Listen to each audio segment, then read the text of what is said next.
శ్రీకృష్ణ దేవరాయల జయంతి వేడుకలు పొదలకూరు బస్టాండ్ సమీపంలో జనసేన నాయకులు నారదాసు రవి ఆధ్వర్యంలో జరపడం జరిగింది. ఈ కార్యక్రమంలో జనసేన నాయకులు సర్వేపల్లి ఇన్ఛార్జ్ బొబ్బేపల్లి సురేష్ నాయుడు మాట్లాడుతూ శ్రీకృష్ణ దేవరాయలు అనేక సాంస్కృతిక మరియు సంగీత కళలను పోషించారని, అలాగే అనేక గోపురాలు నిర్మించడమే కాకుండా అవి ఇప్పటికీ చెక్కు చెదరకుండా ఇలాగే ఉన్నాయని ఆయన అన్నారు. రాబో రోజుల్లో శ్రీకృష్ణ దేవరాయల జయంతి వేడుకలు ఇంకా ఘనంగా నిర్వహించడం జరుగుతుందని తెలిపారు. జయంతి వేడుకల్లో భాగంగా శ్రీకృష్ణ దేవరాయల యొక్క చిత్రపటానికి పూలమాలలు వేసి అక్కడి ప్రజలకు మజ్జిగ పంపిణీ చేశారు. ఈ కార్యక్రమంలో భవానీ, దీపు, విష్ణు, లక్కాకుల దామోదరం, బండి మనోజ్, కొమ్మల ప్రసాద్, విజయ్, బాబ్జీ, ఆనంద్, మధు, శివ తదితరులు పాల్గొన్నారు.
వయసులోనే విజయనగర సామ్రాజ్య పట్టాభిషేకుడైనటువంటి శ్రీకృష్ణ దేవరాయలు జయంతి సందర్భంగా ఏదైతే సర్వేపల్లి నియోజకవర్గంలోని పొదలకూరు మండలంలో ఆయన జయంతి వేడుకలను ఈరోజు అంగరంగ వైభవంగా నిర్వహించడం జరిగింది.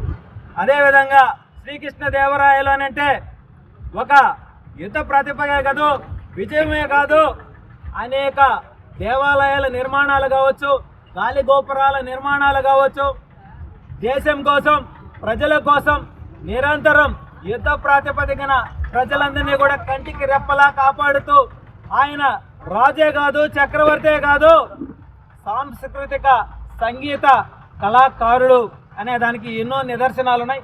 ఇప్పటికి కూడా 500 సంవత్సరాలైనా సరే ఆ రాయల వారిని తలుచుకుంటూ ఆయన ఆశయ సాధనలో మేమంతా కూడా నడుచుకుంటా ఉన్నాం. అదేవిధంగా ఏదైతే ఆయన సామ్రాజ్య స్థాపనలో ఎక్కడా కూడా వెనకడుగు వేయకుండా 9 మంది దిగ్గజాలని ఆయన పోషించినటువంటి వ్యక్తి శ్రీకృష్ణదేవరాయలు. అందుకే ఆయన తెలుగు జాతిని, హిందుత్వాన్ని కాపాడడంలో ఆయనకి లేరు సాటి మరెవరు అనడానికి ఎన్నో నిదర్శనాలు ఈరోజు మనం చూడొచ్చు. అదేవిధంగా ఆయన నిర్మించినటువంటి కట్టడాలు కావచ్చు, గాలి గోపురాలు కావచ్చు, ఎన్నో ఇప్పటికే కూడా చెక్కు చెదరకుండా ఉన్నాయనంటే నిజంగా ఆయన యొక్క వ్యూహం, ఆనాడు చేసినటువంటి విధానం, యుద్ధ ప్రాతిపదిక నిజంగా ఒక్కసారి తలుచుకోవాల్సినటువంటి బాధ్యత మనందరి మీద ఉంది. అదేవిధంగా ఆయన జయంతి వేడుకలు ఇదే విధంగా ప్రతి సంవత్సరం కూడా కొనసాగిస్తామని చెప్పి మనస్ఫూర్తిగా కోరుకుంటాం.